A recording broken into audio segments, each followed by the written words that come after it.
Hey, Tim. Tim. What shirt you wearing today, Tim? Hey, Tim.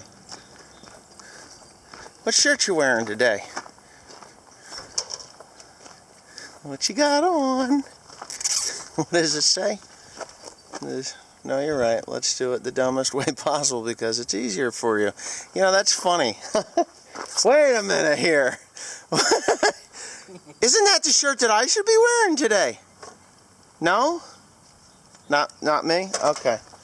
Alright, so there's snow on the ground and we're getting ready to get this damn sprayer in the field. Yep. Got some issues. Mr. Tim's in a good mood today? Bad mood? Why? Oh. I didn't take anything. Did I take your little sucky thing? Is it your little pacifier? I didn't take that cap. If I took that cap, I'd have that cap. I don't know where it would have possibly went, but I think you walked off with it. I didn't walk off with it. Okay, so if you're paying attention to what me and Timothy were talking about at the very end of the clip just before it went to this one, you'll see me taking off the cap, the oil fill cap to this pump. Now, you see me actually putting it back on right there, and Timothy putting on the very hard to deal with dipstick side of that. Now, you can put dipsticks in these things, but they don't sell them. You have to actually order them from the Briggs & Scrap Iron Company, which to me just doesn't make any sense. You just do it the old-fashioned dip style way. But Mr. Tim was adamant for 2 days about this cap being missing. And I thought it was kind of funny because he was pissed. I mean, he was really, really, really pissed that I had taken that cap. And you see it fall right there at his right foot. You can rewind it and take a look again. He took it off and it dropped. It fell. And he was blaming me, and I'm going to show you in this next clip that he was blaming me so bad. He was mad. I had to shut the camera off, even though he was the one that took it off.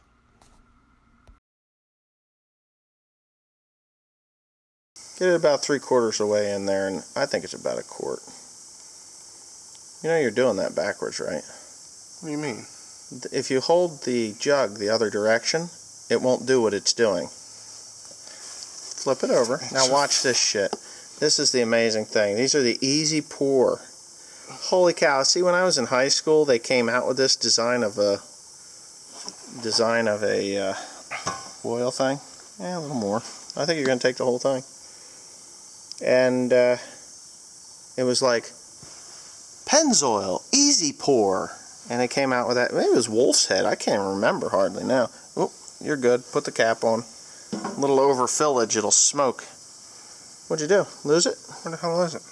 Hell, I don't know. You had it. No, you took it out. I took the other side out. You had the other one. I put it back on.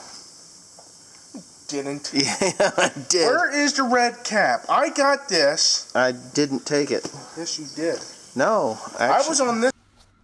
Okay, you could see how mad he was. And it went on for probably 15 minutes as we looked around. I wasn't upset at all. I was like, I know I put that thing back on there. I mean, I may be old, but I ain't. And I do forget stuff. And actually, he had me doubting that I had actually taken that thing, but I was pretty sure that I had put it back on.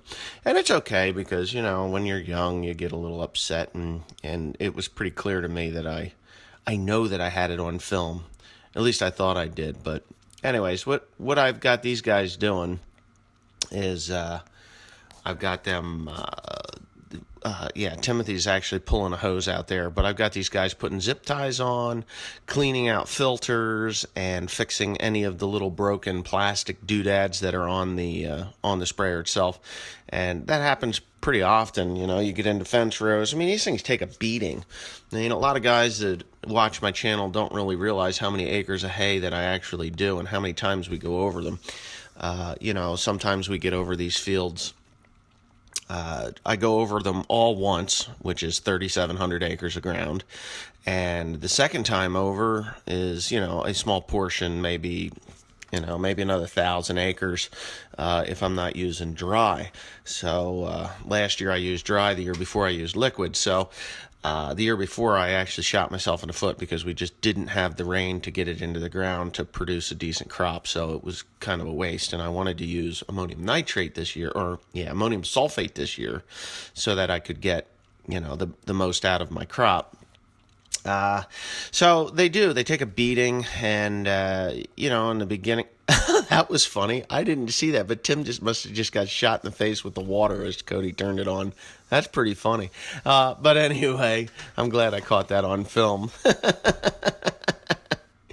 Oh, he must have really hit himself. But anyhow, these sprayers, they just take a beating.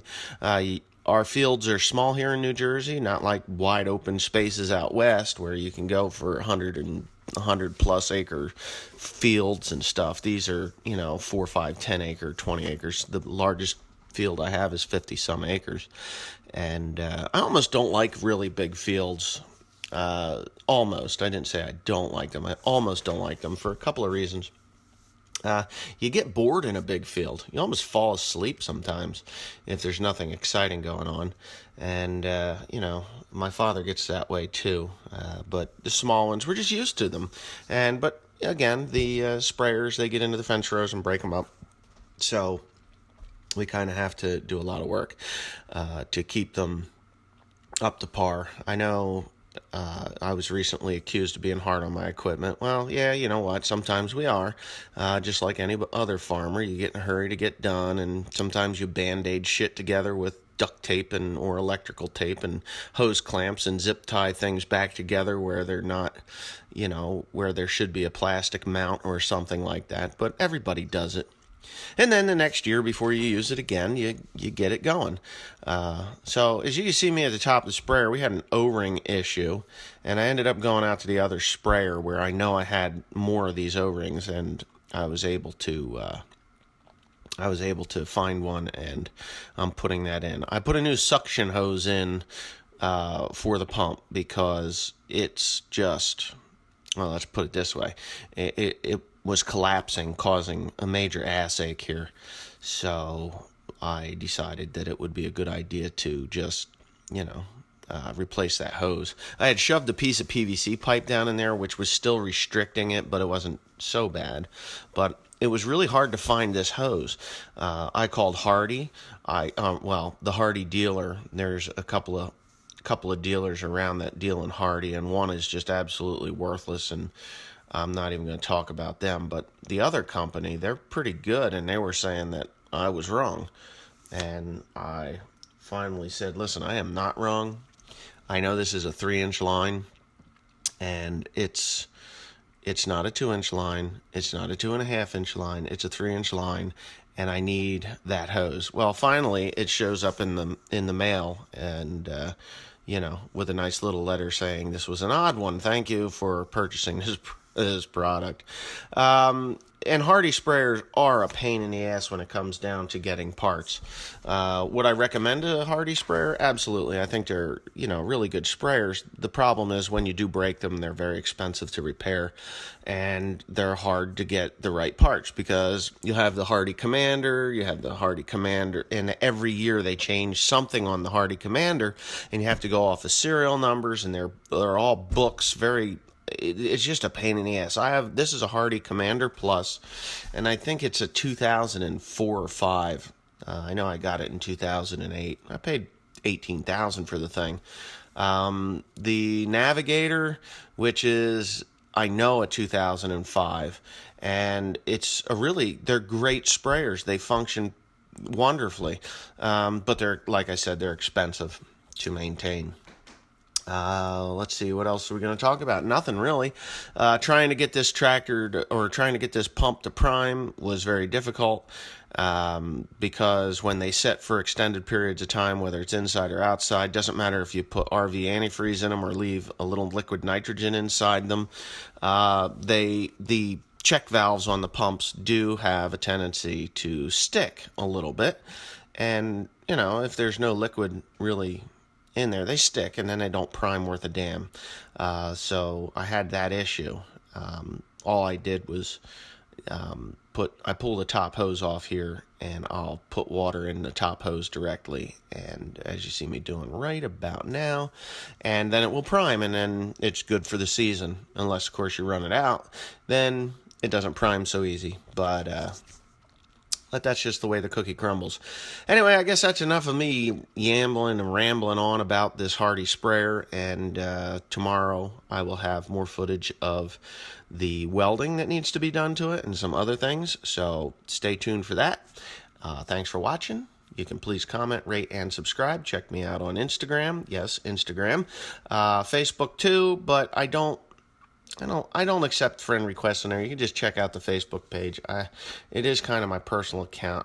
I just kind of funnel these videos over to the Facebook page. But got some exciting news coming up this coming week. I'll show you when it gets here. So sometimes around Wednesday, you'll see what I'm up to, and that'll be that. So thanks again.